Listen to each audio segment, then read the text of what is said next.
The African Union and the rest of the international community could have acted in panic in resolving to deploy a 5,000-strong peacekeeping force in Burundi in a bid to stem the crisis. According to a politics and governance analyst, Bernard Sabit, who says the ongoing conflict in a tiny East African country, stemming from a disagreement between the sitting government and the opposition, is not interactable.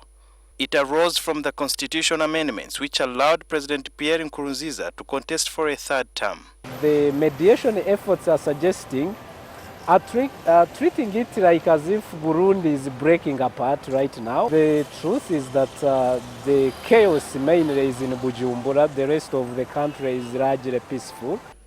The African Union, the UN Security Council and other international forces have been piling pressure on President Nkurunziza to resolve the crisis and avoid a reoccurrence of the 1994 Rwanda genocide. Many watchers of the region are worried that this currently purely political contest might start developing some ethnic undertones, and if that starts happening, that would be a very, very dangerous thing. Even now the protagonists are not like the Tutsi on one side or the Hutu on the other side, but actually opposition.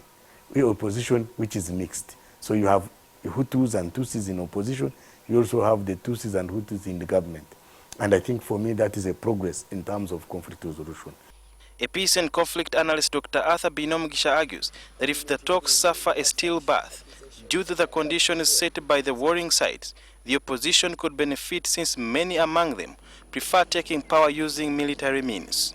If they don't, they will give a justification to the deployment of a peacekeeping force with a mandate of peace enforcement, and not even peacekeeping, but force enforcement that actually will begin to fight the government.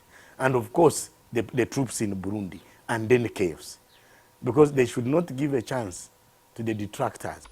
But Binomgisha argues that the international community shares blame for the Burundi crisis since they did not support the country to implement the Arusha Peace Accord, which provided for conflict resolution and national reconstruction. You get the former rebels to form a government, and then you leave them to form government, to form a unified army, and you do not remain to implement like a security sector reform.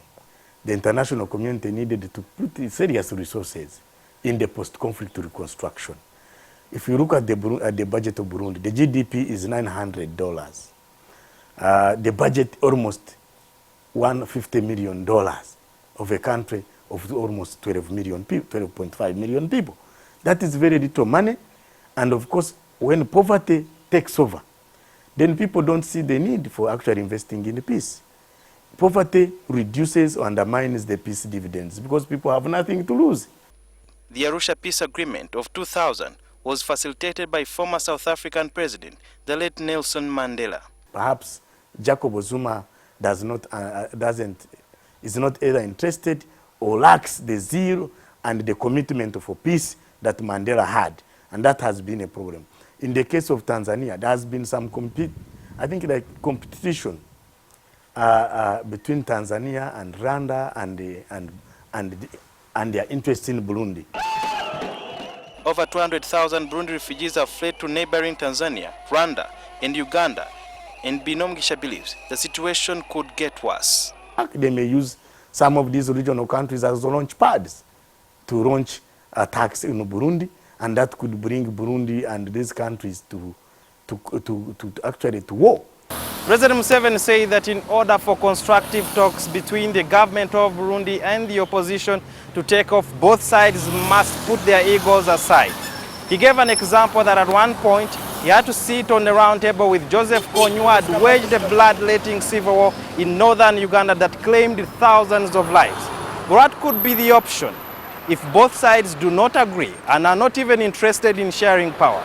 Either Nkurunziza manages to completely crush the opposition and they disappear, which is unlikely given the roots of this contest, or the opposition maybe succeeds in defeating Mr. Nkurunziza, and we are talking about a lot of casualties in this case. Even recently there were attacks on the two barracks, and the attackers, most of them were killed. So did it make sense to them? Because you see, if you wage any liberation struggle or freedom of freedom struggle, you want to enjoy the aftermath. But if you died in the struggle, it is useless. So I can see that neither the government nor the opposition can actually win this war. This war can be won through peaceful means. I then asked the two analysts what they feel is the best way forward. Attacks stopping, that appeal should go to both sides because both sides are actually attacking each other. Of course, threat of sanctions, I think use of both the carrot and the stick. I hope the government in Burundi realizes that they've failed to secure peace even in Bujumbura. But also the opposition realizes that they cannot actually overthrow the government. Sudil Biarhanga, NTV.